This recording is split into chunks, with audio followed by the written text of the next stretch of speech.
বাঙালির পছন্দের কিছু স্ট্রিট ফুডের মধ্যে খুব পছন্দের একটি রেসিপি এগ রোল। তাহলে দেখে নিন আজকের এই রেসিপিটি একদম ঘরোয়া উপকরণে। রেসিপিটি শুরু করার আগে বলছি নমস্কার, আমি তন্দ্রা আর আপনারা দেখছেন আমার ছেলে আজকের রেসিপি। এগ রোল বানাতে এখানে নিয়ে নিলাম কিছুটা পরিমাণ ময়দা, আর তাতে দিয়ে দিলাম সামান্য পরিমাণ নুন, আর দিয়ে দিচ্ছি সামান্য পরিমাণ সাদা তেল, ও তার সঙ্গে দিয়ে দিচ্ছি হাফ টিস্পুন মতো চিনি। এবার এই সমস্ত উপকরণই আমি খুব ভালোভাবে মেখে নিয়েছি, আর এতে এবার অ্যাড করে দিচ্ছি জল। জল কিন্তু আমি একবারে অ্যাড করব না, অল্প অল্প করে মেখে নিয়ে আমি জল অ্যাড করব। আর হ্যাঁ, এবার এটাকে একটি ডো বানিয়ে নিয়েছি, এটাকে রেখে দেব আধ ঘন্টার মতো। এর উপরে দিয়ে দিচ্ছি সামান্য পরিমাণ তেল।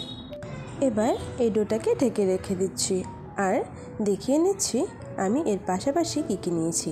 এখানে কেটে নিয়েছি স্লাইস করে টমেটো, তার সঙ্গে পেঁয়াজ, ধনেপাতা, আর রয়েছে কাঁচা লঙ্কা কুচি, আর রয়েছে শসা, বাঁধাকপি, গাজর ও কড়াইশুঁটি। কড়াইশুঁটিটা ভালো না লাগলে স্কিপ করে দিতে পারেন।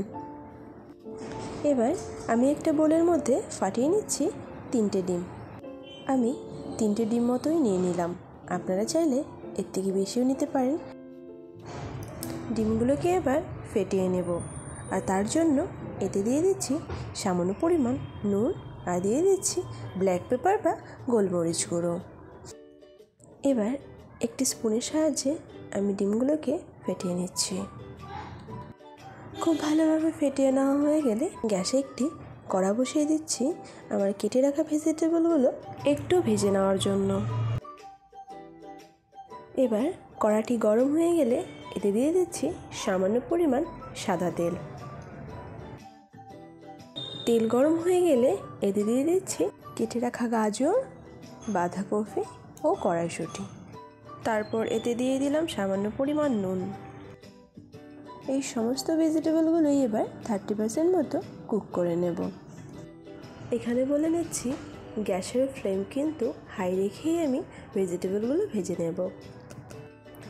30% মতো কুক হয়ে গেলে এবার সমস্ত ভেজিটেবলগুলো নামিয়ে নেব, আর একটি তাওয়া বসিয়ে দিচ্ছি।